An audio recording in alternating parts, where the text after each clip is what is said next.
Hello everybody, my name is François Pies. I am a professor in computer science on networking, and my research area is about wireless network and localization, indoor localization mainly. Um, this module is LO53, and the title of my presentation is about continuity of the positioning service in order to have a service which is working at any time. So the overview of my presentation will be about the context of localization, which is in two parts. The first part is about outdoor positioning system, what is working today and what is the future of these services. And then I will continue with indoor positioning, explaining what technology is used and what type of solution are possible. And I will finish and conclude about the continuity of service, about positioning and how we can combine indoor and outdoor system in order to have a positioning service which is working at all time. So what about outdoor location today? So today we have a satellite system. We have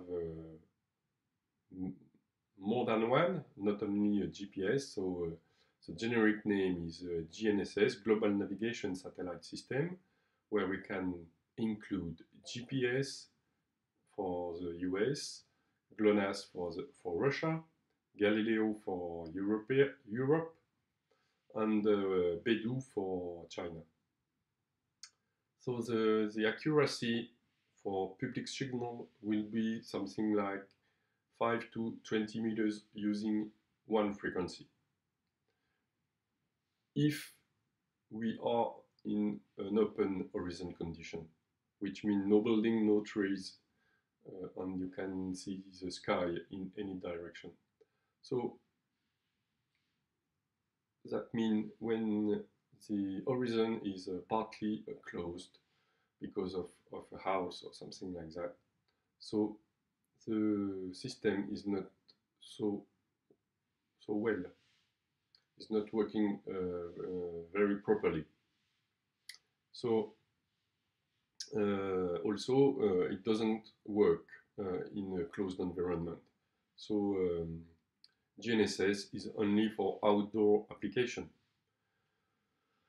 And the last difficulty with outdoor location is about the initialization step. Sometimes it can take a long time to have the first coordinates, which is called first fix time. And we have hot, warm, and cold start. I will explain a little bit later about that. So for indoor location, if you are in a homogeneous area, you are going to have a good propagation model, and you can expect good accuracy for indoor application, for indoor location application.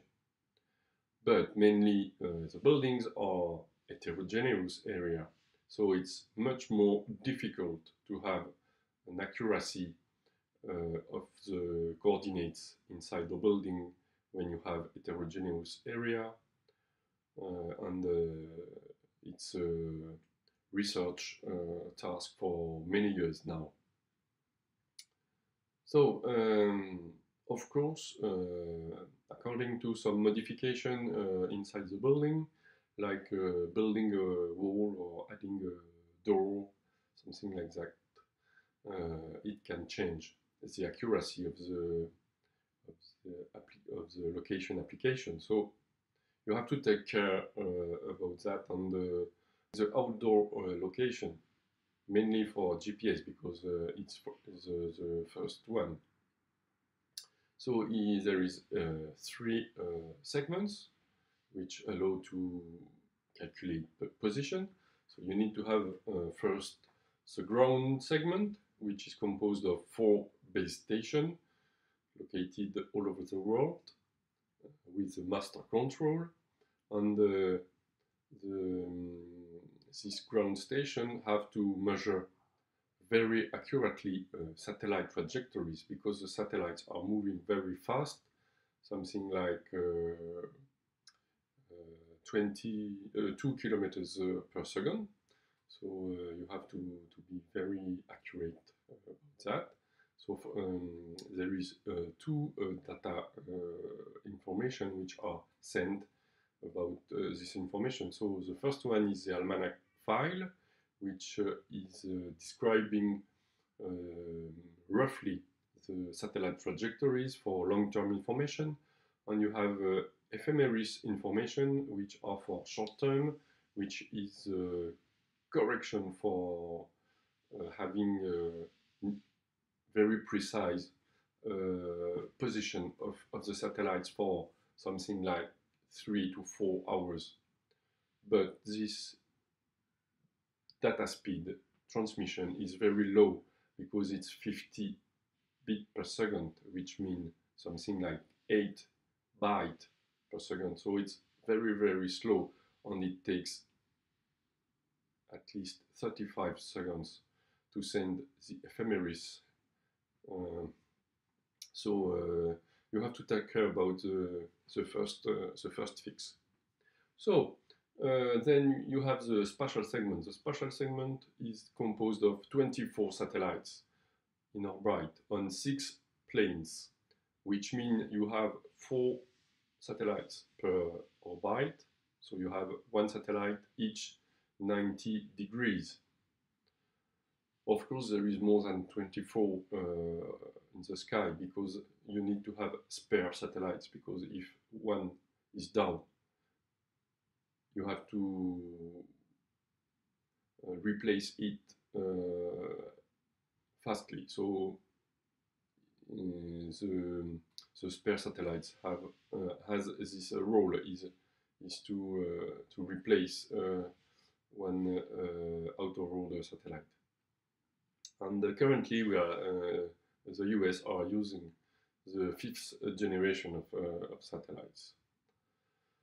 So now the last segment, which is the segment we know, because it's the user segment, and there is many receivers, type of receivers. So the most famous one is a mass market receiver, of course, and now it's mainly included in our smartphones, and there is only one frequency, which is L1. So professional receivers include L1 and L2, and they have a very higher accuracy, because L1 and L2 are 2 different frequencies, and thanks to these frequencies, you can identify with a good information the delay to cross the atmosphere. So you have also some feedback system which allow correction, and you have mainly an open signal, which is in the category of SBAS, which means system for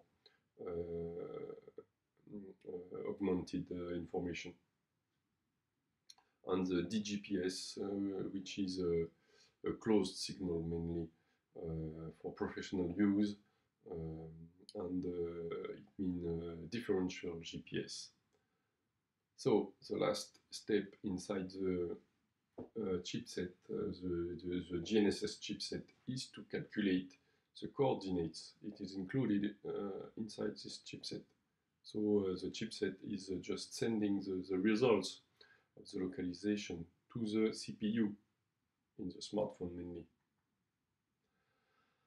So this is an overview of the ground station location. So you can see that the 4 ground stations are close to the equator, and they are equal distance between each other.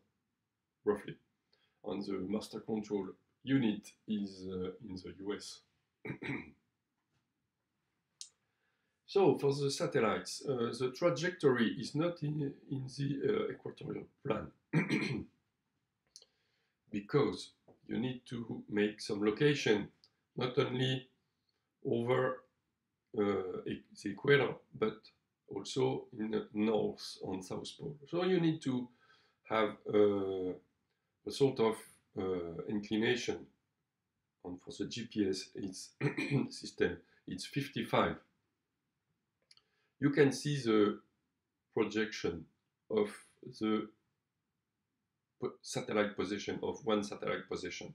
So you can see that on the red dot, you can see that there is some position on the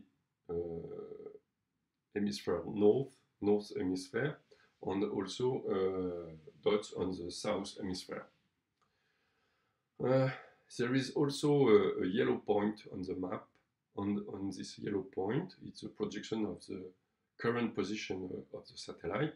And the blue bubble is the footprint of the satellite. So when you are inside this blue bubble, you can receive the satellite signal. Why? Because the altitude of the satellite is very high. It's something like 20,000 kilometers of altitude. So this is why there is a very large coverage of the signal.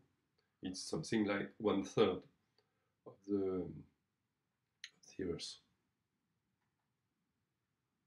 So this is the user segment. I made a snapshot of an application on my smartphone.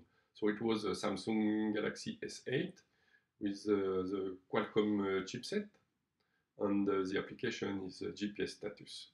So as you can see, you have a line of bars, of green bars, which is the signal strength of each satellite. On the left part you have GPS satellites, on the right part you have Galileo satellites, and in the center you have GLONASS satellites.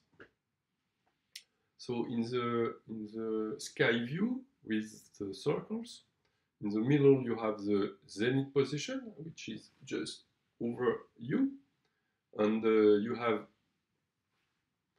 also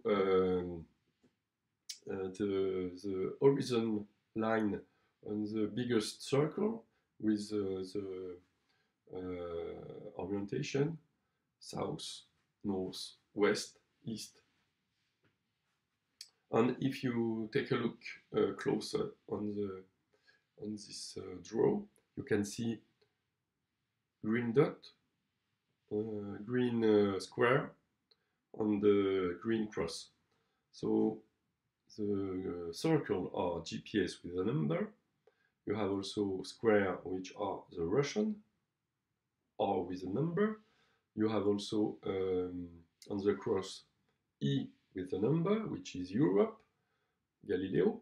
And for the last type of cross, you have C plus a number, which is China, for Beidou system. So on the numbers in the window, you can see the coordinates with the latitude and the longitude. You can see also the altitude. The altitude is -4, which means you have we are very close to the sea level, and also you have information about the estimation of the precision, which is DOP. DOP means dilution of precision, and the main DOP is 2.1. The horizontal DOP is 0.9 and the vertical DOP is 1.9.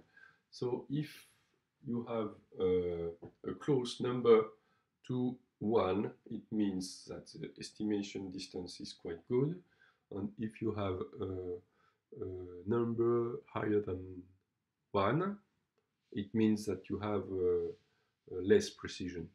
And as you can see, the horizontal accuracy is better than the vertical accuracy. That means -4 for the altitude is not as accurate as we expect. In fact, I was something like 10 meters above the sea level.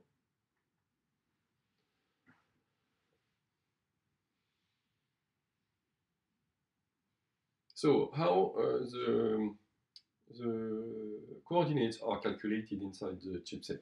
So first you need to have the initial information, and you need to collect almanac and ephemeris information. Almanac is long-term information for few months. So as the chipset can store some information, the almanac is never needed except the first time you use a device. Then for the ephemeris, you need to have this information up to date every 4 or 5 hours. So if it's the first time of the day you are using the device, you will need to have a new ephemeris data. So for measuring reception time of the satellite signal, you need to be in a line of sight, and thanks to this information, you are going to measure what we call pseudo-range distances, which is the distance between the satellite and your device. And if you have more than one satellite, you are going to measure one pseudo-range distance per satellite. So when you receive at least 4 satellites, you are going to measure 4 pseudo-range distances, and if your data are up to date, you are going to have 4 satellite coordinates, which will allow you to calculate 4 information, 3 about the coordinates, latitude, longitude, altitude, and the last one is the synchronization time or error between the clock of your device and the clock inside the satellites. On the satellites, all the clocks are synchronized, and they are synchronized, of course, before to be launched. So we need, for satellites which will be for 10 years in orbit, you need to have a minimum of error per day for your clock. So from where come from the error? So part of the error comes from the ionosphere and the delay for a signal to cross the ionosphere, which is something like around 5 meters. And also there is some error about the satellite coordinates, which have not enough accuracy, so it's roughly something like 2.5 meters of error. And the error of synchronization between each satellite over time can be something like about 2 meters. What about the multipass? Multipass means you can receive the main signal directly on line of sight between the satellite and the device, but sometimes you can receive an echo, and this echo can come from the ground or a building, something like that. So this is roughly 1 meter of error. And also the troposphere can include 0.5 meters. And from the calculus inside the chipset, you can have also 1 meter of error. So the overall mean error is something like 10 to 15 meters, if you have good condition of reception, of course, and if you are using only L1 frequency.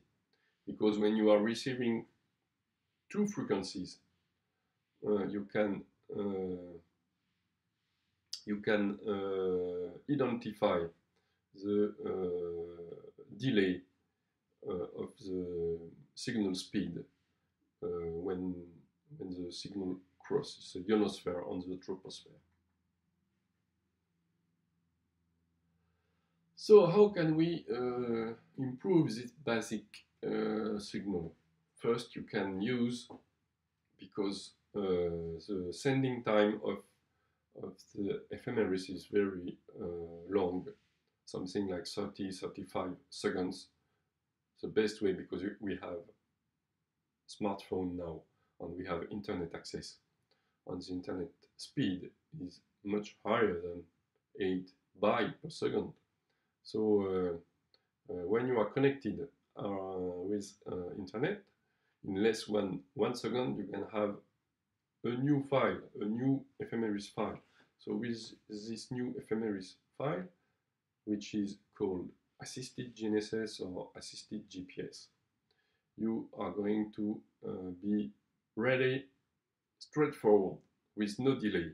This is a great advance compared to 10 or 20 years ago, when we didn't have internet access with GPS devices.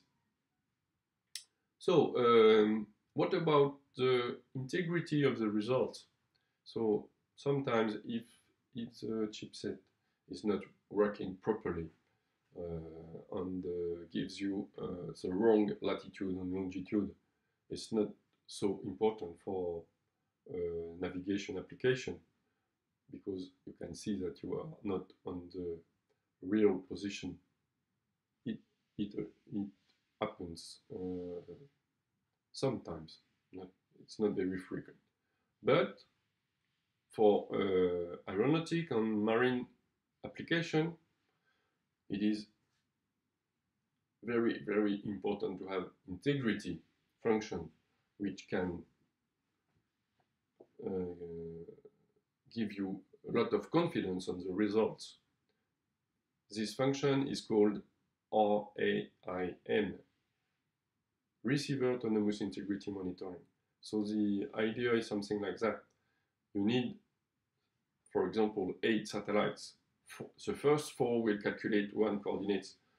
The 4 last satellites, with the 4 last signal satellite, you are going to calculate a second coordinates, and you are going to compare these two results. If the 2 points are very close from each other, you have a good confidence on the results. But if there is 100 meters, 1 kilometer or more between these two results, you are not at all on a confidence. So the system must tell the user that the results are not good, and you don't have to take this information into account because it is wrong. And what can detect this integrity function? You can always have a bug in the system, in the GPS system, from the US Army. So sometimes it can happen that one satellite is not working properly, and they need some time to detect that one satellite is not working properly and to disable its signal. But there is also some errors which can happen on the transmission. So you have to take care about the results. And also, if something if somebody have a bad idea to create a signal on L1 signal, on L1 frequency, sorry, it is important to identify that there is something like a fake satellite, because something try to corrupt the system. System is can be hacking, of course. So you have to take care about that. So when there is one fake satellite with integrity function, it's quite easy to identify that something is wrong. Maybe if you have very intelligent software, you can just take this fake satellite out of the calculus and keeping all of the others to have at the end a good confidence in the results. But if you fake not only one satellite but 2, 3, 4, 5, and of course there is a limit, and if there is too many fake satellites, the integrity function can be maybe cannot detect any error. So this is why it is forbidden to send any signal on L1 frequency. But forbidden means that it's possible to send. The frequency is 1.5 gigahertz. So there is also a feedback system, and with feedback system you have some ground station which are receiving the satellite signals, and they calculate the coordinates and they compare it to the real coordinate which has been stored inside the device, and it's quite easy then to compare the real coordinates to the calculated coordinates. Like this, you can define a correction, and this correction from each satellite system, including a delay, an additional delay or a subscripting delay. And thanks to this information, which can be sent from one device to another one, it is possible to improve the accuracy of the position, of the calculated position. So we have two feedback systems. One is with an open signal, which can be used by anybody, and the SBAS is a satellite-based augmentation system, and you need to have a ground station near from your device, something like 100 to 300 kilometers. So there is an American system which is WAS. In Europe it's EGNOS, in India it's Gagan, in Japan it is called MSAS. So the corrections are sent by geostationary satellites over Europe for EGNOS, over the US for WAS, etc., which is an additional satellite. On the like this, you can receive this information even if you don't have internet access. So the other type of feedback system is a differential GPS or differential GNSS. It's a private signal with a private ground station which is located near from the receiver. That means it is something like 10 to 50 kilometers. So it's quite closer than the open signal, like EGNOS. And with this technology, you are going to have more accuracy on the position, because it is the relative distance between the ground station and the receiver which is better, because they are going to use the same signals, the same correction, so they are going to have very close results. So maybe there is a little bit of shift at the base station, but it will be the same shift with the receiver. So this is an example of private signals that you can build using low-cost chipset. So low-cost means something like 200 euros. So this hardware is something like 400 to 500 euros. So with this example, we can have a relative accuracy of 5 centimeters between each other. So that means you can measure distance between the two the two DGNSS devices, the base and the rover. The base have to send a correction to the rover, and in this case it is using microcontroller which include Wi-Fi communication. It is called ESP8266, and thanks to this wireless network we can send RTK flow correction, which means real-time kinematic, and it is sent over Wi-Fi IP TCP. And the chipset, sorry, is I forgot to tell you, is U-Blocks M8P, P for precision, which means that you have a differential GNSS included. And as you can see on the picture, when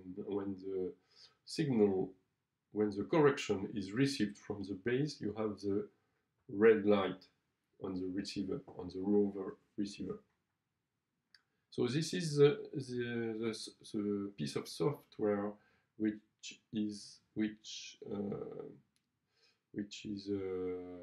usable with the receivers. So when you connect the base station on the software, you can see all the satellite signals. You can see that there is a lot of green signals received from the satellites. You can see also NMEA information about latitude, longitude, etc. All the data which are calculated inside the GPS chipset, GNSS chipset. And because of this chipset, which is very interesting, you can see on the text window the type of the messages. So you have NMEA messages, RTCM messages, which are RTK flow, in order to send correction to the rover receiver, and you have also U-Blocks proprietary messages which can be exchanged. On the second, on the map, you can see that there is a yellow point which is fixed for the base station. So for the rover, we can also connect the device from the rover to the application, and we can see the reception of the information, and we can see that they exchange NMEA information, and the RTCM information is sent directly to the device, which is received by the Wi-Fi network. On the map, you can see the position of the rover. So in this configuration, we have something like 25 centimeters of accuracy. So now the European positioning system. So in 2 years ago, 26 satellites have been launched. 17 are working properly. 5 were in test for 2 months. So probably now they are active 2. So we have something like 22 satellites which are active on our constellation. But we have 2 satellites on a wrong orbit and 2 satellites on which are out of order. So we need to have at least 24 satellites in order to have a full system. So there is 8 satellites, additional satellites, which have been launched since the last 2 years. So, what about the user segment? So it's the same hardware on the same frequencies and the GPS device. So GPS and Galileo signals are compatible. But you need, if you have a GPS only device, you need to up-to-date your software, your firmware inside the chipset in order to add the Galileo information. But sometimes you don't have this piece of software, so you need to buy a new one. So today, nearly all the smartphones includes the GPS, Galileo, GLONASS, Beidou reception. So what about the satellite segment? So it's not 6 orbites like GPS, it's only 3, 24 satellites on 3 orbites. So that means there is 8 satellites per orbite, and there is a distance of 45 degrees between each satellite in the space. So the services for Galileo is a little bit more complex than in the GPS service. So you have, as you can see, 5 types of service. So one is open and free for simple positioning and for mass market application like smartphone mainly. There is also a commercial signal with an encrypted signal with better accuracy and guarantee, which is a guarantee. It is working on 2 frequencies in order to have a higher accuracy. So there is also a safety of life application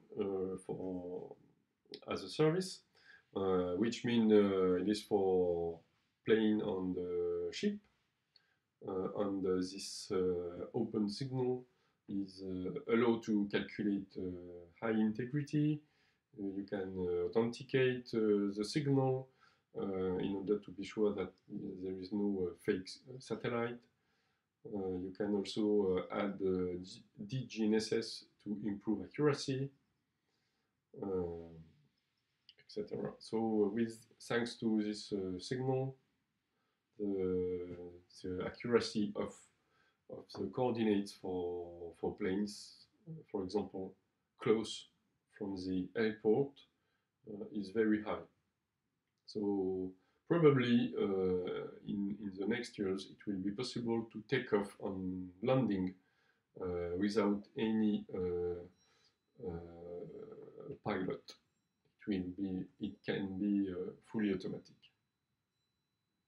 even if there is people inside the plane.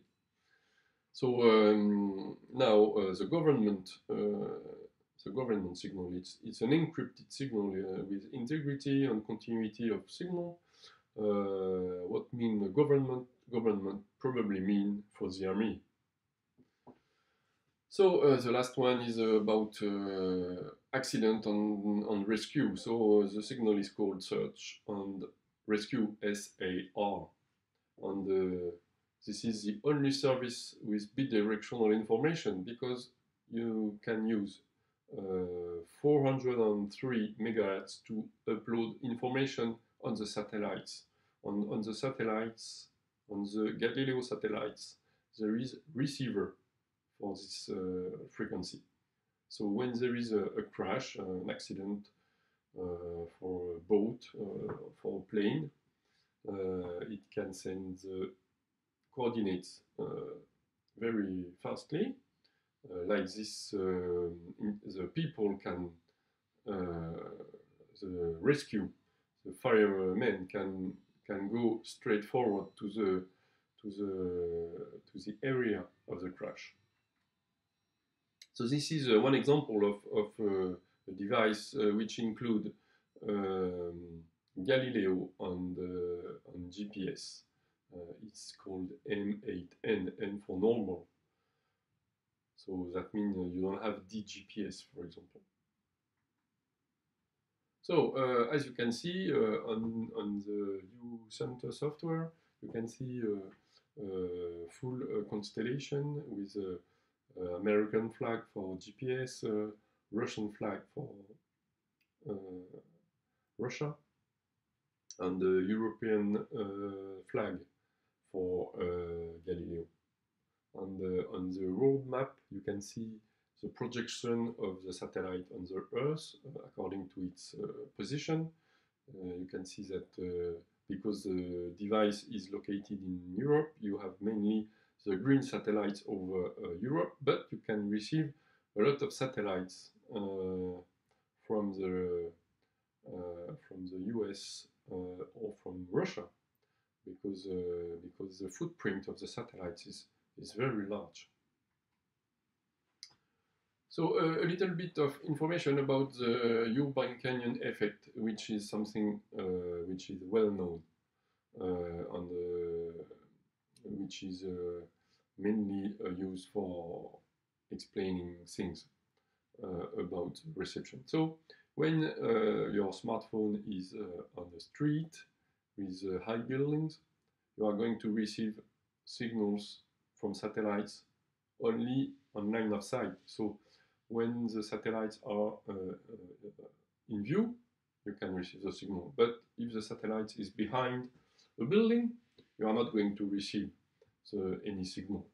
So at the end, when you take the satellites the signal you receive, it will form a sort of line parallel with the street on the perpendicular axis. You are not going to have a lot of information. So you are going to have in this particular configuration, you are going to have a good accuracy in the street axis, but you are not going to have a good accuracy in the perpendicular axis of the street. So this is a big problem, because sometimes your position can shift from one street to another parallel street.